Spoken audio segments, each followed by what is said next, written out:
तीनों लोकों के स्वामी भगवान हिरण्यकश्यपु पधार रहे हैं।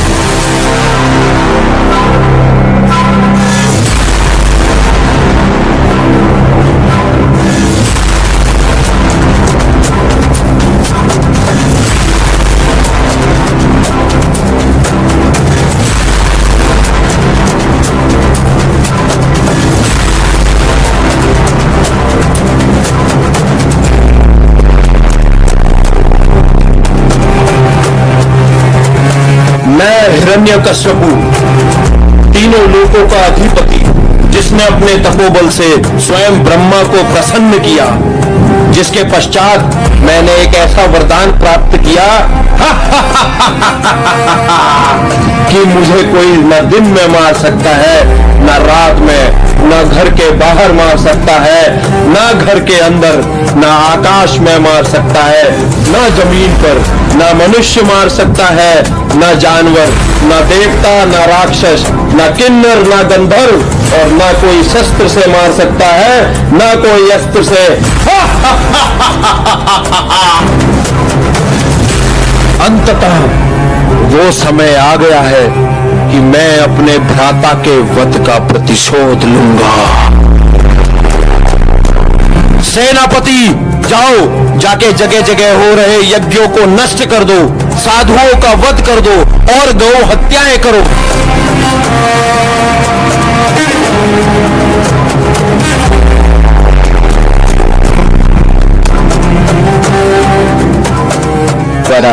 महान वरदान प्राप्त करने के पश्चात हिरण्यकशिपु ने तीनों लोकों में उत्पात मचाना शुरू कर दिया। समस्त प्राणियों के शुभचिंतक भगवान श्री हरि ने उन देवताओं को आश्वासन दिया कि हिरण्यकशिपु का पुत्र ही उसकी मृत्यु का कारण बनेगा, और ऐसा जानकर सभी देवताओं के मनों को संतुष्टि प्राप्त हुई। और दूसरी ओर प्रहलाद दैत्य गुरु शुक्राचार्य के गुरुकुल से घर लौटे।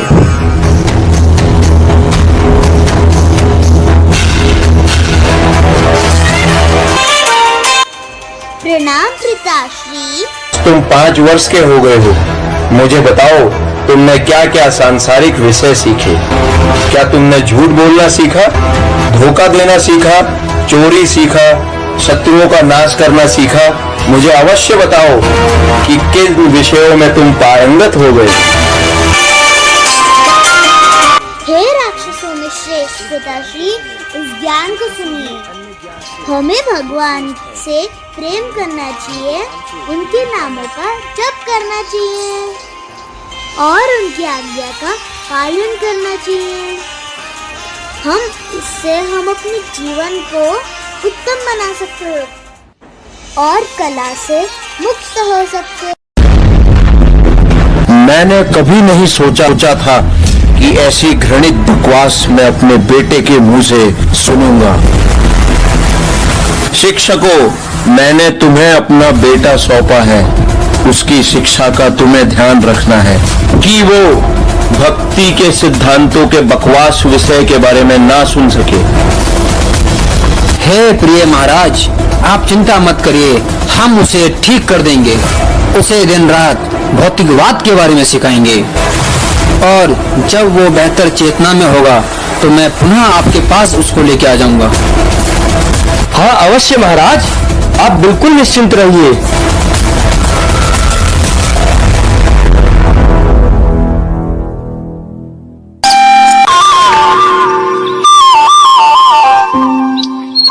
बच्चों, आप सब मेरे पीछे ये गीत दोहराएंगे। जय हिरण्यकशिपु, जय राक्षस राजा, जय हिरण्यकशिपु, जय राक्षस राजा, दिलों के स्वामी, जय महाकपटी, जय शत्रु विनाशी, जय महापापी, जय हिरण्यकशिपु, हिरण्यकशिपु, हिरण्यकशिपु जय हिरण्यकशिपु। भगवान हिरण्यकशिपु की जय। बहुत खूब बच्चों, एक दिन तुम भगवान हिरण्यकशिपु की कृपा से महान राक्षस बनोगे।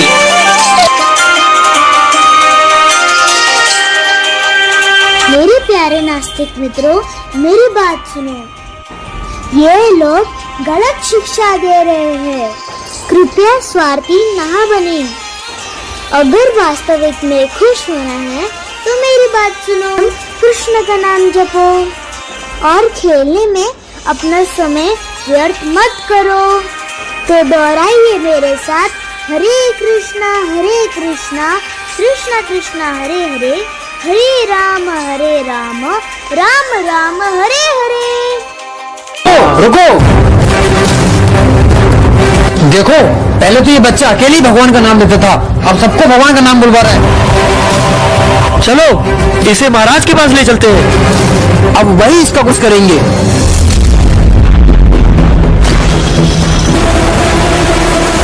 महाराज की जय हो। तो तुम प्रहलाद के साथ वापस आ गए। मुझे आशा है कि वह इसका अनुसरण कर रहा होगा, पिता के नक्शे कदम पर चलना और अपने पिता की तरह महान राक्षस बनना। तो बताओ पुत्र, तुमने वहां पर क्या क्या सीखा? श्रवणम कीर्तनम विष्णु स्मरणम पाद सेवनम अर्चनम वंदनम दास्यम साख्यम आत्मनिवेदनम। इन 9 प्रकार की विधियों से हम भगवान को पसंद कर सकते हैं, क्योंकि भगवान के प्रति प्रेम ही हमारा परम लक्ष्य है। को अपनी दुष्ट प्रवृत्ति कम करनी चाहिए और भगवान के प्रति आत्मसमर्पण करना चाहिए।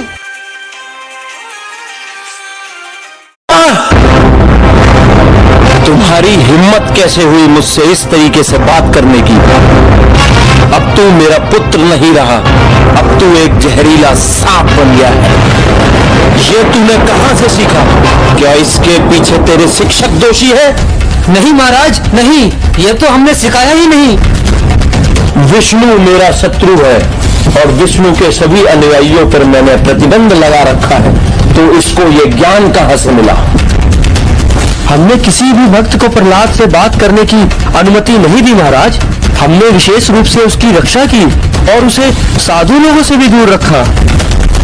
मेरा क्रोध बढ़ता ही जा रहा है।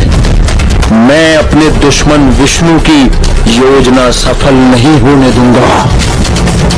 हे राक्षसों में सबसे महान, हम इसके बारे में क्या कर सकते हैं? मेरे प्यारे राक्षसों, इस लड़के को पूरी सुरक्षा दो ताकि वह भक्तों से और अधिक प्रभावित ना हो पाए। बहुत सावधान रहो। मैं कुछ हफ्तों में दोबारा जांच करूंगा कि वो कैसा है। हाँ हाँ, निश्चित रूप से महाराज।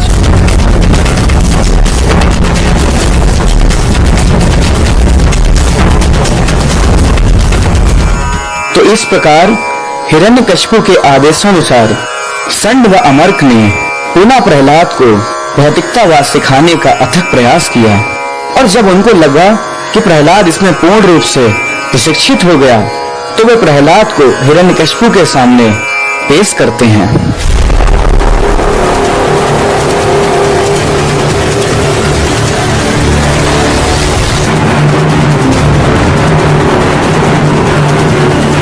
महाराज की जय हो। आओ प्रहलाद, आगे बढ़ो और मुझे बताओ कि तुमने अपने इन अद्भुत शिक्षकों से कौन सा महत्वपूर्ण ज्ञान प्राप्त किया? अपनी दुष्ट प्रवृत्ति कम करनी चाहिए और भगवान के प्रति आत्मसमर्पण करना चाहिए। भगवान श्री कृष्ण का पवित्र नाम जप करना और उनकी लीलाओं का स्मरण करना। जो कोई भी भगवान के प्रति अपना जीवन उपयोग करता है वह एक बुद्धिमान व्यक्ति कहलाता है और उसके पास पूरा ज्ञान होता है। संसार की कूटनीति और राजनीति सब व्यर्थ की बात है।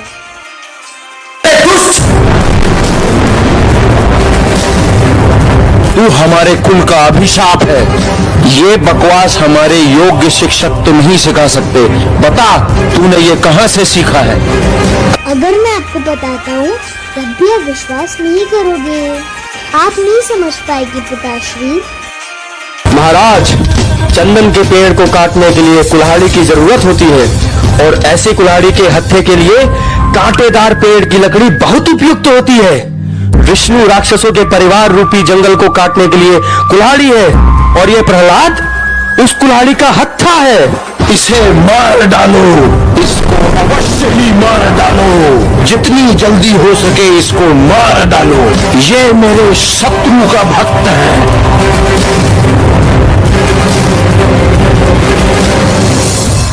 तो इस प्रकार क्रूर हिरण्यकशिपु के आदेशानुसार उसकी सेना ने भक्त प्रहलाद को मारने के कई प्रयास किए।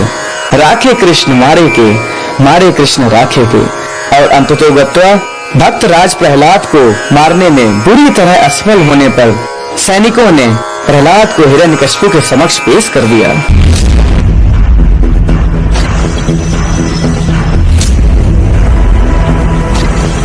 प्रहलाद, तुम मूर्खतापूर्ण मेरे आदेशों के विरुद्ध गए हो। तेरी ये शक्तियों का स्रोत कहां से है? पिताश्री, जहाँ से शक्ति आपको प्राप्त हो रही है वहाँ से मुझे भी प्राप्त हो रही है। कृष्ण के बिना कोई भी शक्तिशाली नहीं हो सकता। आपको ये ईर्ष्या छोड़ के भगवान की शरण में आना चाहिए। तू कहता है कि मुझसे भी महान कोई है? क्या वो मुझसे भी बड़ा नियंता है, और जिसकी शक्ति सर्वत्र है? अगर वो हर जगह है तो वो यहाँ क्यों नहीं है? मैं तो हर जगह है। क्या वो इस खंबे में भी है? हाँ पिताजी, वह इस खंबे में भी है। तू ये कैसी मूर्खतापूर्ण बात कर रहा है? ये निश्चित है कि तू मरने वाला है, लेकिन तेरा सर काटने से पहले मैं इस खंबे को भी काट डालूंगा।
नमस्ते नरसिंहाय नमस्ते नरसिंहाय नमस्ते नरसिंहाय